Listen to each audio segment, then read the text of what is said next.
Hey there, it's Sister AB at ito ang Ka-Fellowship with AB Shares and Soul Winners Diary. August 30 na mga kapatid ang launch ng aming debut episode. So sana samahan mo kami. And makakasama din po natin ang tao sa likod ng isa sa pinakamasarap na coffee shop in town, Coffee Banza. August 30 na yan kapatid. Dito lang sa Ka-Fellowship where good talks start with good coffee.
Magandang araw po sa inyong lahat and welcome to the debut episode of Cafe Fellowship with me, your host, Sister EP, and Brother GM of Soul Winners Diary.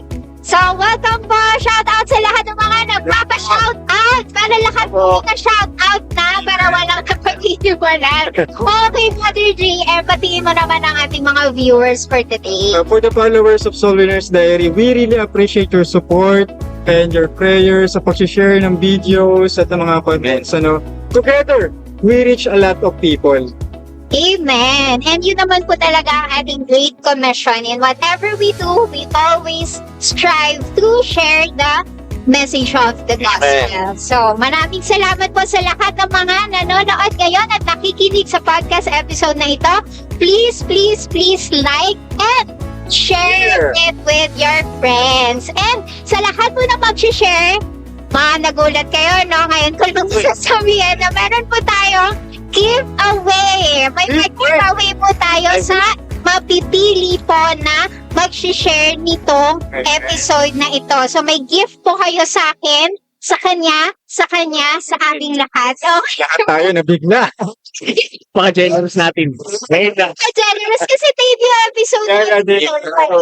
So, ayun, ganun tayo fire up for the Lord Jesus Christ. So, again, mga viewers, tayo po ay nagpupuri sa Panginoon bukod sa napakaganda ng panahon, ay nandito po tayo sa relative. Napakagandang coffee shop. Yan. Deep Town. Napakagandang coffee shop dito sa John A. Cavite. Ang bihira yan. Hira talaga. At syempre, sa buong Pilipinas. Kasi magkakaroon ako, no? Ng bansa. Diba? Saan kayo dyan, no? Nandito po kami sa masarap na kape dito sa Jemmy Cavite. Tried and tested ko po yan. Yes. Suking-suking po ako dito. Pero po, bago po ipakilala kung nasang lugar tayo ngayon, ay i-introduce ko sa inyo ang aming special guest. Super special po siya at talaga namang pag narinig niyo po ang kwento ng kanyang buhay, ay mabibless po kayo kung Inspiring. ang Panginoon sa kanya, no, Brother JM? Okay. So, bago po namin siya ipakilala, again, ako po si Sister AB of AB Shares, and this is Brother JM. Michael Cruz, of Soul Winners Diary. Okay po. And ang ating special guest for today ay isang pastor's kid and Amen. soon-to-be father, Brother JM. Amen. Soon-to-be father. Tubi. Oo. And siya mismo yung nagtitimpla ng kape nitong iniinom namin ngayon.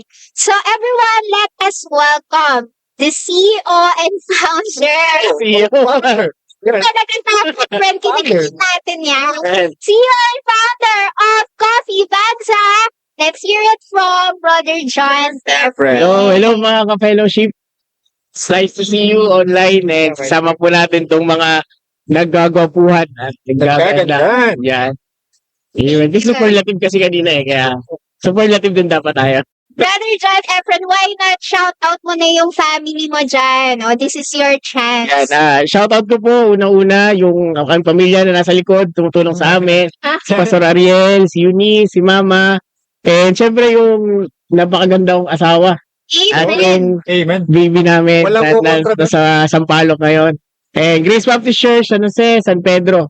Yan. Happy wife. Happy life. Happy wife, happy life. Yes. Totoo yan. Shout out po kay Ate Kat. Ayun. Meron na po bang pangalan ng inyong Secret. baby? Secret pa. Gandang Bakit? pangalan. Dapat ang mga name suggestions ba dyan, Brother JM? Dapat Name yung biblical.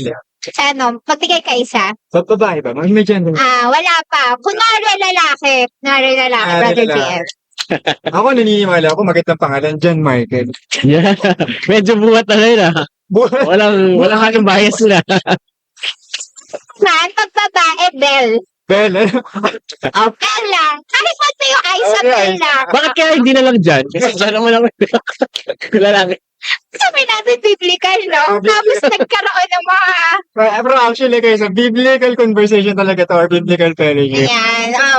Where good talks Good talks starts starts with with good good coffee. coffee. Ayan.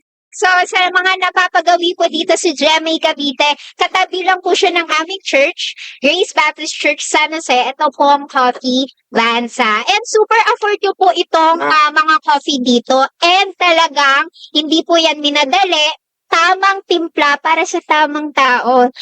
So, Tamang kingin na. okay, Iba lang. Mr. John Efren, thank you so much for Thank you giving po. us the privilege to be here in your wonderful business shop. And why not give us your personal testimony po kung paano po kayo nakakilala sa Panginoon and paano po kayo ginagamit ngayon in the ministry. So, I'm Brother John Efren, and I'm a pastor's kid. Pero ako po ay laking Sunday school. And dito po kami nag-church dati sa Grace Baptist Church San Jose. Pero kasi ngayon ang aking tatay ay nasa San Pedro na, which is anak ng Grace Baptist Church San Jose. Dito na kami sa San Pedro. So doon na rin kami nag-church. And then I was saved when I was 14 years old. And sa biyaya po ng Panginoon, ako po ay ngayon youth leader, kahit may asawa na po ako. Youth leader as advisor nila. And then ako rin po ay Bible school student. Hopefully mag-graduate na po this SEM dahil 6 years na po ako sa Bible 6 years sa Bible school, ano? dahil biyaya po ng Panginoon na pagsasabay yung work and Bible school. Anyway, ako rin po ay isang IT consultant. So, nasa IT field po ako. And, ayan, may konting business which is yung cafe or coffee bansa. Yan. And, minsan din po, ako po ay nag-preach sa church, Amen. sa ibang mga youth conference. Ay, sa ngayon po, di ba mag-preach yan? Pero sa biyahe ng Panginoon, sa nag-enable sa atin, kaya hindi tayo karapat-dapat sa mga ministries na meron tayo. Amen. Sorry lang. Praise God for that po. Sa mga sa mga friends po namin dyan na nanonood, si Brother John po ay nabanggit nga po niya kanina, sent out ng aming church dito po sa Grace Baptist Church San Jose. Shout out po sa aming pastor, Pastor Adilberto Deniza. Ayan, siya po yung naghubog sa aming early years. Ayan. At si John po ay kababata ko. Gusto niyo po ba ng trivia kung anong ginagawa niya ng bata? Yun. Pinipili na Yan yan. na lang po ako. Sa Yan. PM. Ano po, ang kanyang nanay po ay aking Sunday school Yes. teacher. Ang kanilang buong pamilya po, si Pastor Ariel Efren, ay naging pagpapala po sa, hindi lang sa buhay ko, kundi sa buhay po ng mga nandito po sa aming church at doon na rin sa San Pedro. Ikaw, Brother JM, paano mo nakilala si Brother John M? Actually, nakilala ko talaga si Brother John Efren sa Bible school ko. Bible school. Kasi nag-Bible school din ako sa Christ Bible Baptist. Baptist Bible College. Ayan. Doon ako nag-Bible school. Siguro, ilan ba ako doon? 1 year ata. Pero natapos ko yung second year per sem. So, dahil nga sa napakaraming schedules at bigla na ako nagko-work, so, kinakailangan na ako mag-full-time sa CBA talaga. So, doon ko nakilala si Brother John Efren. And actually, sa tong Coffee Bansa, kasi may ka-fellowship na talaga ako. Nakaalala ka guys, dito si Papa. Yep. Kasama ko siya nagkaka-fellowship before. At matagal ko na pinaplano, what if makipag-connect ako kay Kuya Efren. So, actually, wala akong alam na tunay para mag-connect yung ka-fellowship at Coffee Bansa. Biyaya ng Panginoon, dumating si Sister. Amen. Which is teacher ko rin siya sa Bible school. Teacher ko rin siya sa Bible school at talagang napag-usapan namin nung Batangas, mahal ka ng Diyos. Doon kami nakapag-plano at niloob naman ng Panginoon. Amen. Enjoy natin. So sa ganung kumilos sa Panginoon, matagal na. Nakaplano na matagal na. Pero minsan pinaka mo talaga may tamang panahon ng Panginoon. Yes. Para mangyari lahat yung gusto na pangaplano natin. Amen. Doon ko nakilala si Brother Janem. And to the second point, napipitch na po ang ating mga kapatid, no? So, napakaganda po talaga minsan sa mga hindi mo inaakalang pagkakataon, dun kumikilos ang Panginoon. Kasi dati mga estudyante ko lang po. Dati ka ba bata? Tapos, ngayon, estudyante, tapos nagka-podcast, Diba? So, mga kapatid, lang kayo dyan, antabay kayo kung paano kumikilos ang Panginoon sa inyong buhay. Ayan. And dapat laging friendly. Friendly talaga. Baka kasi sinusukitan nyo Huwag mahihain. in the future. Okay. So, ayun share mo naman sa amin, Brother John, ano yung iniinom mo for today? Itong ininom mo ngayon, which is your favorite ko din, is Dark Mocha Iced coffee. Isa sa bestsellers drink ng Coffee Bansa. So, coffee with chocolate. Then, cold brew kasi yung ginamit namin. Kaya talagang kahit hindi siya ganun kamahal, parang kalasa niya yung sikat na coffee shop sa amin. So, yun. Yung sa'yo, Brother JM. Ano to eh? Para sa akin actually alam mo pangalan nito. Arabica. Kape Arabica. Yeah. Nung una ko to natikman, na-love at first sight ako. Love at first taste. Free siya na Sip na yan. Oo, di ba? Wow. Yan, lagi na since then. Okay. Ito naman po ay kapeng barako. Yes. Kasi kailangan ko lagi yung Yeah. pinaglalaban ako, Yes. mga kapeng. Recommended talaga, guys. So, speaking of coffee, gusto ko kasing malaman, kaya tayo nag-transition sa coffee, paano ba talaga nag-umpisa tong Ayan. Coffee Bansa, Brother John, di ba? Gusto naming malaman, what inspired you to venture into this kind of business? Okay, so, bali kasi nung pandemic, and may work naman din ako, and as IT consultant, pero since nasa bahay, so may free time to conceptualize, and in the future kasi, nung time na yon, nag-pray na akong mag-propose sa wife ko na ngayon. So, syempre, additional income, nag-isip ako nung pwedeng maging sideline, eh nagkamap ako sa kape. So, at first kasi, ang binibenta ko lang is ground coffee, tsaka drip coffee. Mhm. Ito yung kape na brewed, na hindi mo na kailangan ng coffee maker, yun yung drip coffee. And then, eventually, na blessing ng Panginoon, may mga repeat orders sa mga kilala. Amen. And then, nag-aral ako ng barista training. Yan, sa Coffee Master sa Starbucks. Yun. So, yun yung mga naka-black na apron. Yun yung mga Coffee Master. Okay. Kasi may kulay green doon. Yung Coffee Master, yun yung mga parang nagtitrain sa kanila. So, yun. And sa una, kaya ang pangalan namin is Coffee Bansa kasi coffee inside Avanza. So, mobile cafe siya. Yeah. So, yung personal na sasakyan namin, yun yung nakaset up siya na parang mini bar. Mini bar. Tapos doon ako nagsuserve. So, napapark lang ako dito sa palengke sa amin, sa San Jose. And then, every Thursday and Friday, doon lang kami nagtitinda. Kahit umulan, nandun ako. Yep. And then, eventually, pinagpala ng Panginoon, nire-invest ko ulit yung kinita doon hanggang sa napatayo namin tong shop. Through the help of Pastor Eddie kasi sa Grace Baptist Church na itong property na to. So, pinayos namin kahit paano, kahit hindi siya aesthetics, tignan na may aircon kasi al fresco siya eh. Pero ang mahalaga naman dun is yung iniinom mo kung nag-enjoy ka. Yep. So, yun. Sa biyaya ng Panginoon, 1 year and 6 months na tong shop, yung physical store. And 1 year na din, nag-mobile cafe ako 1 year bago ako mag-shop din. So, parang siguro 2+ years na ako sa coffee business. So, yun. And yun naman tumutubo. Sa biyaya ng Panginoon, hindi naman kami nasisiro. Amen. Amen. Amen. No, napakagaling, Brother J. Ang dami talaga nabubuhay nung lockdown, no? Pero curious pa rin ako kasi, ang dami na pwedeng, friend, gawing business. Pero bakit talaga coffee? Anong yung meron sa coffee na talagang, ito yung ipupursue? So actually, kasi bilang isang IT, minsan kasi nung sa first job ko, talagang kailangan namin mag-OT. So syempre, para magising ka, kasi hindi naman ako nagkakape ng bata ko eh, nung nagtrabaho lang. And then yung manager ko, lagi nagdadala ng Starbucks, na beans kami yung nag-manual na nagtitimpla. So nakahiligan ko na yung pagkakape. Tapos, nung naisip ko, nagko-conceptualize ako nung pwedeng maging possible sa market na effective is, nung time kasi na yun, uso na yung mga milk tea. Yung milk tea kasi, ang consumer mo lang dyan, mga bata, gano'n. Yung coffee kasi, pwede sa may edad, sa mga bata. So, tsaka yung coffee kasi, iba talaga yung dating ng kape sa ate. Tama. Kumbaga, para siyang pagpe-pray at pagbabasa ng Biblia. Hindi, kulang ang start ng araw pag hindi ka nakapagkape. Yun. Sa kasama ng devotion mo. Ayun. So, Kailangan na biblical yung kape, friend. Yes.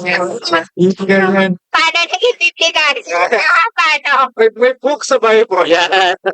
May book sa Bible na talaga mahilig sa kape. Nag-hearing? Alam niyo ba yan? Alam niyo? Kung alam niyo, paki-comment ha. Sige. Sige, yung makaka-comment dyan, isa sa mga i-raffle natin so that's why natapon natin. Ano?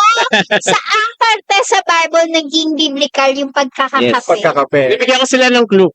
Saan? Dapat lalaki lang ang gumagawa. Lalaki. Ay, nagtitimpla. Oh, lalaki nagtitimpla. Lalaki ang nagtitimpla. Yan. Girls. De, tama yun kasi pinagtitimplahan kami, di ba? Okay naman yun. Kasi dapat pagsilbihan niyo kaming mga girls. Okay, so thank you so much, Brother Jeno. Pero, ang hirap kasi i-juggle na meron kang trabaho and at the same time, meron kang pinupursue na hobby and meron ka pang ministry. Yeah, ministry. Magbigay ka na nga ng isang example na parang, ano ba, pupursue ko pa rin ba to? Nagkaroon ba ng ganong instance sa life na nagda-doubt ka na, ito ba talaga, Lord? Magbi-business ba talaga ako sa coffee? Nung yes. early years mo dito Yes. sa business. Kasi, una syempre, ang main source of income ko is, kasi bilang IT, yung trabaho ko mismo. Then, syempre, bilang isang Kristiyano, bilang isang mananampalataya, ang priority mo is ministry. Kung ikaw ay isang choir member, kung ikaw is a preacher, dapat yung ibang mga bagay na gagawin mo, secular, even trabaho, hindi siya magiging hadlang sa mga ministries na meron ka. So, for example, kung sa case ko ngayon, kasi pag Wednesday at Sunday, yun yung service namin sa church, prayer meeting, and syempre, Sunday, hindi kami nagtitinda ng Wednesday at Sunday. Kasi para sa Panginoon yung araw na yun. Tama. Kasi pag bilang isang business owner, tapos merong naka-open yung shop mo, parang yung focus mo, dalawa eh. Correct. Pati Sa focus ministry mo, sa sa business. church. Tapos iisipin mo, nakabenta kaya sila, marami kang bumibili ngayon, gano'n. So, naati ka. So, hindi yung maganda yun kasi para sa Panginoon yung oras na yun eh. So, yun. Diyan pumapasok, Brother J, ano yung verse sa Bible na Matthew 6:24, Yeah, yung no man Matthew can serve 6:24. two masters. Pero, paano mo na-reconcile yun in your faith journey, Brother John? Actually, ito rin yung isang tip na pwede ko rin in advance, tip na mabibigay ko sa kanila. Bilang isang owner ng cafe, ay, syempre pag sa business, if you are familiar, di ba, merong single or proprietorship, di ba? May partnership and corporation.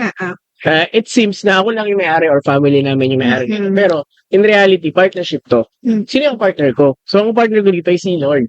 Amen. Yun yung magandang partnership. Pero sa partnership kasi, dapat parehas kayo ng stand. Parehas kayo. Dapat nagkakasundo kayo. So, kung ang Panginoon, yung partner mo sa business mo, meron kang, kung ano yung sinasabi ng Biblia, yung biblical principles na sinasabi sa Biblia, ay dapat sinusunod mo yun. Hindi kayo nag-contradict. Oo, tama. Kaya, hindi, kumbaga, pag alam mong Sunday, tapos maglilingkod ka, para sa Panginoon, alam naman natin, priority natin ay para sa Kanya. Seek first the kingdom of God. Right. So, magko-contradict kayo. Doon pa lang, hindi magiging successful yun. Yeah. Diba? Tsaka tapos, ganun pa, dapat, ang maganda rin doon kasi, pagka ang Panginoon yung mismong partner mo, sa kanya kahingi na, Lord, bigyan mo naman kami ng customers, dagdag na sales pa kasi, para mas may matulungan pa kami. So, yun. Tsaka, maganda kasi yun na, sa Panginoon, kasi ang success naman, hindi yan lagi sa effort mo, hindi yan sa effort mo, hindi sa sales mo. Yeah. Kahit gaano kaganda yung marketing mo, kahit gaano kasarap kapag na sinaserve mo. Kung wala ang tulong ng Panginoon, Yeah. walang bibili. Actually, di ba merong sa verse sa Bible? Ito lang may identify Except the Lord build the house. Ayun. And then, merong si Juan ang nagtanim, si Pedro, Apollos watered, but Apollos- God but gave the increase. but Yan. God made the increase. Oo. Sorry po, hindi ko alam yung saktong chapter, yung verse, pero naalala ko po yung The verse. thoughts is Just there. comment down below po sa mga nakikinig kung ano po yung mga verses na Yung pwede rin verses naman na nating para po sa mga nanonood, mabasa nila Yeah. as they will make it as one of their Bible principles po when they venture into business. Katulad nga ni Brother Chan. Saka may i-add pala ako doon kasi baka isipin nyo nagko-contradict yung sinasabi ng Biblia, no one can serve two masters. Di ba, may kagaya sa mga nagtatrabaho, may boss ka. Yeah. Mhm. Oh. Tapos, syempre, ang pinaka, mo ay si Lord. Yeah. Correct. Ang pinakasagot doon, yung nasa 633. Yeah. But seek ye first the kingdom of God. Diyos pa rin ang unahin mo. So, kung darating ang araw na kailangan kang i-give up, kailangan mong bitawan yung isang bagay, hindi yung paglilingkod mo, hindi yung Bible reading mo, hindi yung Amen. pag-isip. Amen. Dapat handa mong iwanan yun for Amen. the sake na mapaganda, maging maayos yung relationship sa Panginoon. Iwanan mo yung negosyo. Amen.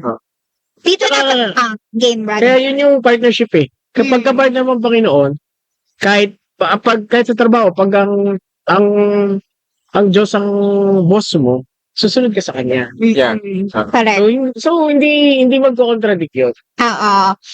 Kasi dito na pumapasok yung sinasabi ng mga sa social media, let go and let God. Okay, once you surrender it all to God, He will take care of the rest. And living testimony talaga tayo doon. Alam ko, marami tayong masishare sa mga kabataan at lalo na sa mga iba pang nakikinig. Pero Brother John, kasi nabanggit mo kanina, nag-umpisa ka kanina sa grounds. Then, bago nag-venture into Coffee Batsa, paano naging turning point na dinadala ka na ng Panginoon sa ganito yung may sarili ka ng pwesto? Na, paano nag-increase yung faith mo na from the mobile and then eto na, paano na-confirm yun? Ano yung binigay sa'yo ng Panginoon ng sign or verse na confirmation na, ay, eto na pala, level up na ako ng Panginoon into this kind of business? Maganda yung question niya kasi at first, syempre, nagtitinda ako ng ground coffee and drip. Ang medyo maliit lang kasi yung kinikita doon. Kasi nung bibili man sa sa'yo, ubus na yung kape mo. So parang siguro isang buwan bago sila orders. Bago. And then, syempre, sa coffee, nagtitimpla-timpla ka, pwede to Tapos, papatikin mo sa mga may mahilig din sa kape. And then, one time, nag-iikot-ikot ako sa Southwoods kung saan ako pwede mag-mobile. Doon nakilala ko si Roots Cafe. Si Coffee Master, si Sir Alan. Shout out sa'yo, Alan. Yun yung may-ari ng Roots Cafe. So, naka-mobile siya yung tuk-tuk style. Okay. So, nakita ko talaga yung passion niya. Kung nilob ng Panginoon na mamimit ko siya. Tapos doon, tinuruan niya na ako. And then, makikita mo naman yun pagka nakikita mo yung profit nung lumalago siya. Tapos nakakaipon ka. And siguro isang factor din na dinesire ko kasi na every time na may sales, may kinakaltas kaming tithes. Percentage para talaga sa... Tapos nung nag-mobile cafe kami, ang ginawa ko, sinuggest nila nga ang pastor namin, si Pastor Ariel, na mag-support ka ng mission through your coffee shop, bukod pa yung Amen. personal mo. Yeah. So, syempre, kinakaltas namin yun every month. So, meron kaming 4 pastors or 4 missionaries na sinusuportahan every month. Dito sa Coffee Batsa, bukod pa yung sa akin, yung mga pledge. And then, nakakatulong din siya sa aming mga young people kasi yung mga young people namin, gusto na mag-working student, kasi pagka dyan sa fast food chain ka, minsan panggabi ka. Yes po. Pag dito kasi sa akin, syempre, ka-churchmate ko, naiintindihan ko naman na mas kailangan mo. Tapos may leeway ka. Yun. Pag alam nila na, Sabado, hindi tayo magtitinda. O kaya, malilate na tayo, close na natin kahit maraming benta. Kasi pag Sabado, ganun eh. Hindi na-close namin kasi kailangan namin naman ng prax na choir. Yun. Nakita ko to, Brother JM, kasi nga, katabi lang naman ng church namin. Yeah. So, proof po na sarado po talaga sila pag May patunay po yun, po, Sunday. Ayan. May eyewitness. Sila ng maaga pag Saturday kasi nga po nagko-choir po sila. Proof po, nakikita ko po yun. Pero, isa rin sa napakaganda, Brother JM, yung mga tauhan nila ay mga ka-churchmate. Tama, may ibig sabihin, Christian din yung nagtatrabaho under you. Yes. Okay? So, ano yung naging blessing na natanggap mo na hindi ka nag-compromise in this business, na talagang naging stay true ka sa biblical principles mo dito sa Coffee Batsa? Isa sa blessing is, kahit umuulan, walang napunta sa shop eh. Pero may mga deliveries. So, hindi kami masasiro. Sino nagde-deliver, Brother John? Ang nagdi-deliver po pala yung aking tatay. Ako or madalas si Papa. Yung Shout tatay ko out, po yung Pastor Ariel. Ariel. Shout out po. Nanay lang po. Ito po kasi ang delivery fee, hindi niya sa personal niya, ano yun, tinatabi niya rin yun para sa mission. Wow. So yung delivery fee, hindi napupunta sa sarili niyang bulsa. Every month, nakaipon din niya, bibigyan niya pa rin sa mission. Brother, Chef, nabanggit niya yung tithes? Oo. Nabanggit niya? Percentage na pagbibigay sa amin. Okay, napakagandang marinig kasi as a missionary myself, na meron sinusuportahan ng business na ito na missions. Yeah. Kasi, come to think of it, bakit ka ba magbe-business? Para di ba sa pang sarili mong Yeah. profit. Pero yung marinig sa isang business owner na meron silang ibang sinusuportahan and nagtatights pa, napakagandang testimony mga kapatid, di ba? Sa mga nagbe-business dyan. Baka pwede nyo rin pagkayain ang example ni Brother John. Okay. Pwede nyo po bang bagitin yung mga inyong sinusuportahan? Shout out lang pa. Shoutout po sa inyo sa yung mga pastors po sa San Pedro, yung mga kaibigan pastors, Pastor Vaz, si Pastor Felix Agustin, yung dalawa parang kasi ina-alternate niya, depende sa ano.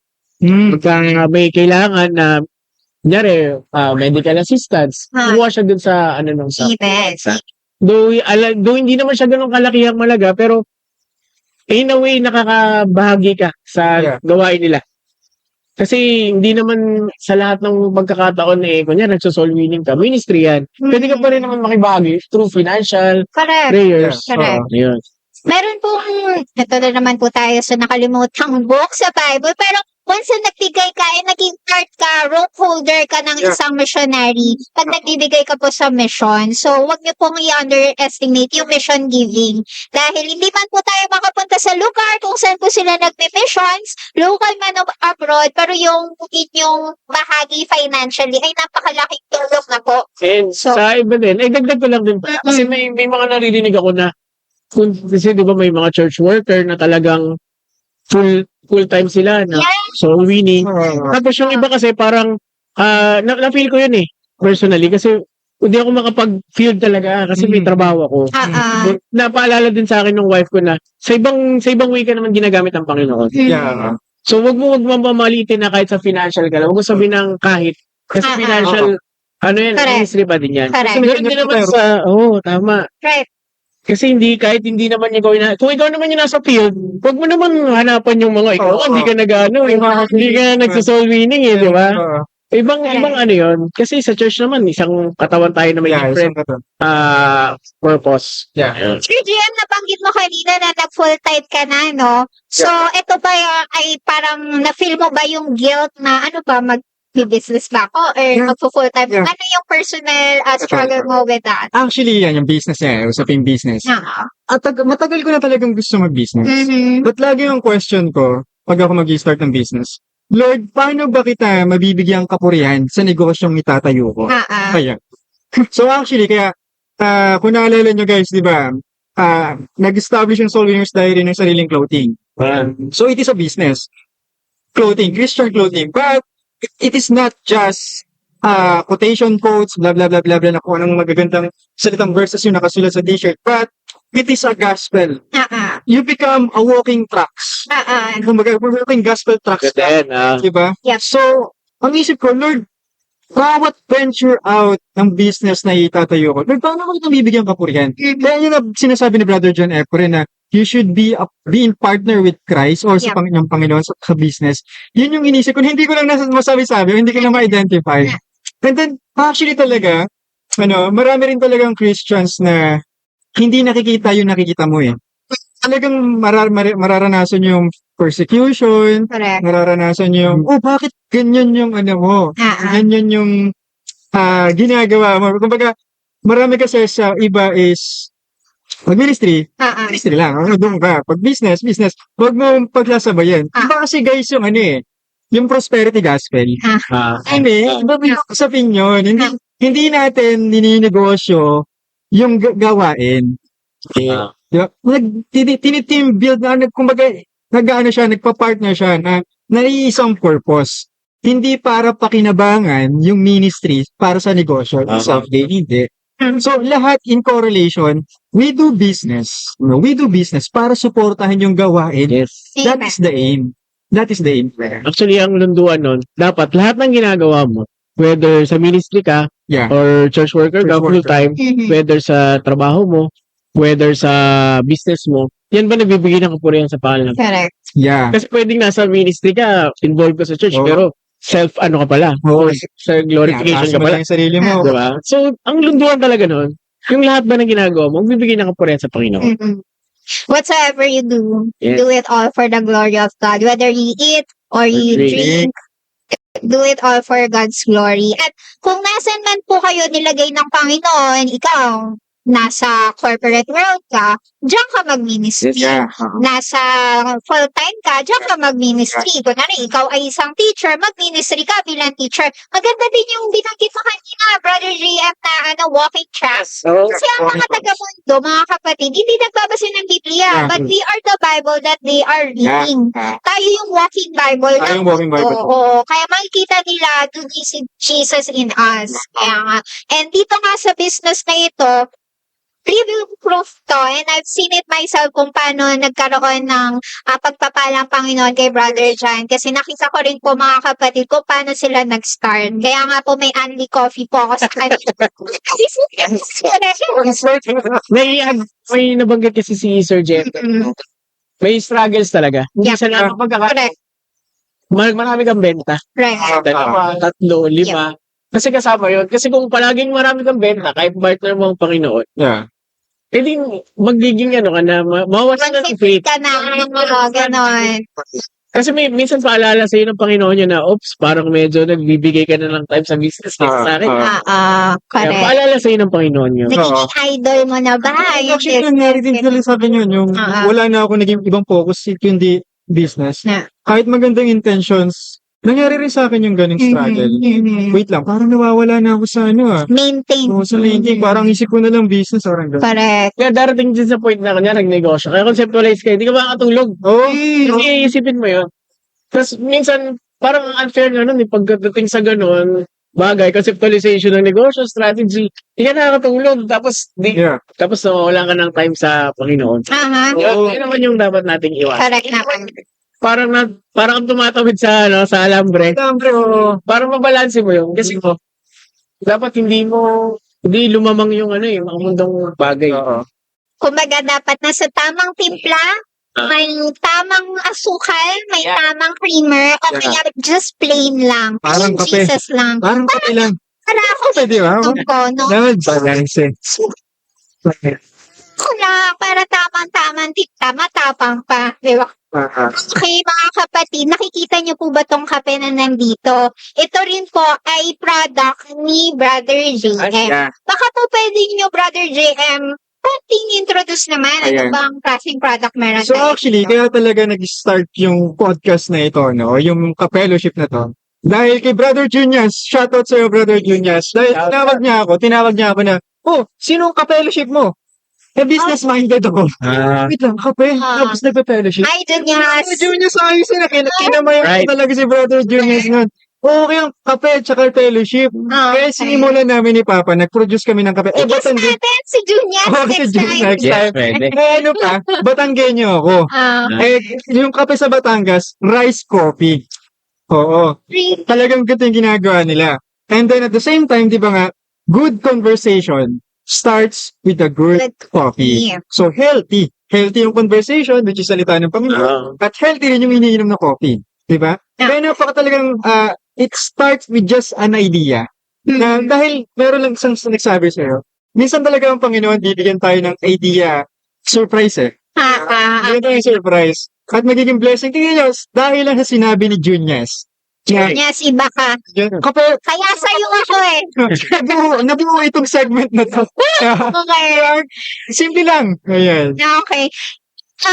Brother JM, Yeah. comment down below natin kung paano ito maa-avail. Yeah. Okay. Kasi, producing na po ito. Ito, rice coffee ni Brother JM. And nabanggit nga na si Yeah. Jesus yung nagbigay ng pangalan ng Ka-Fellowship. Fellowship. Brother John, bakit coffee on wheels yung inisip mong pangalan? O, di ba na-segue kay Brother John? Okay. Yeah. Yeah. Kasi naalala nyo, nung pandemic, bawal lumabas. Okay. So, nilapit ko yung coffee shop sa kanila. Ano?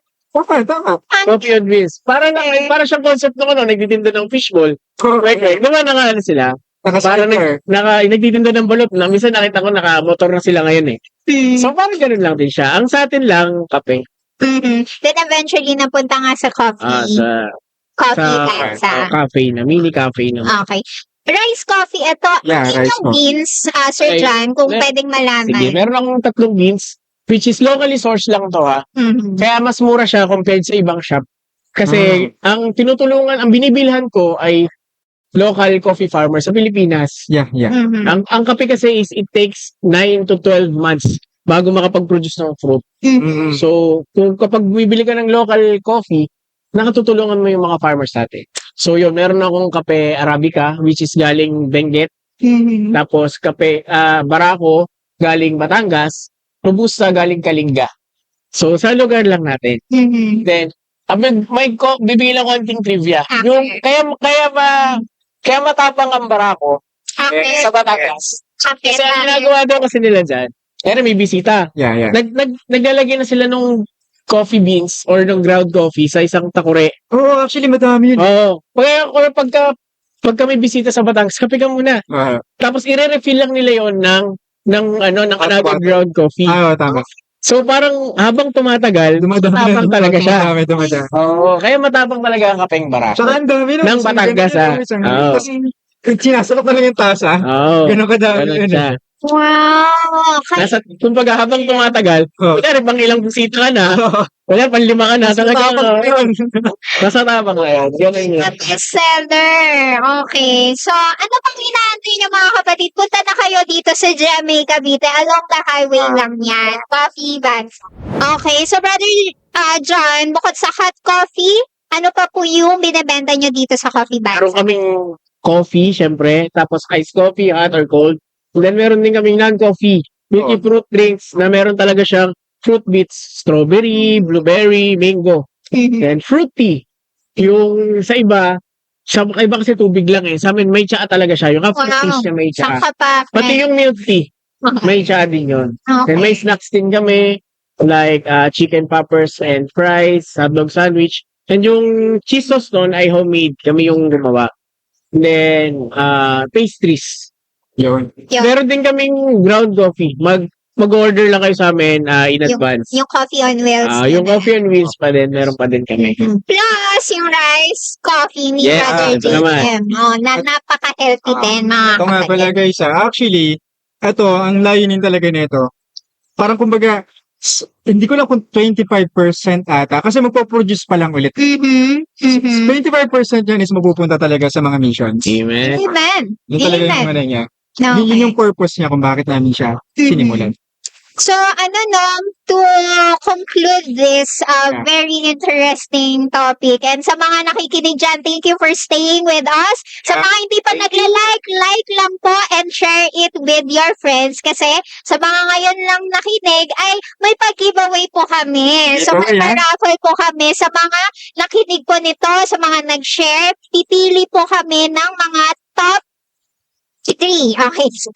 Okay, top 3 na mananalo po ng gift from us. So, hit like and share na po itong pinapanood nyong debut episode ng Ka-Fellowship. Okay. So, Brother John Efren, pwede po ba kayo mag-share ng isang Bible principle or Bible verse that you hold on to dito po sa business na to na pwede nyo ma-share sa ating mga future Christian business owners?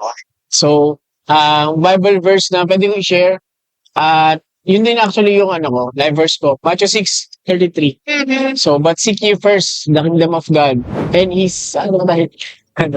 Sige, sound na lang, sound. Okay, sound na. and His righteousness. And all these things shall be added unto you. Diyos talaga laging unahin natin. Amen. Hindi ang kahit sino man. Yeah. Kasi kung alam naman natin ang ating buhay ay para sa Diyos lang.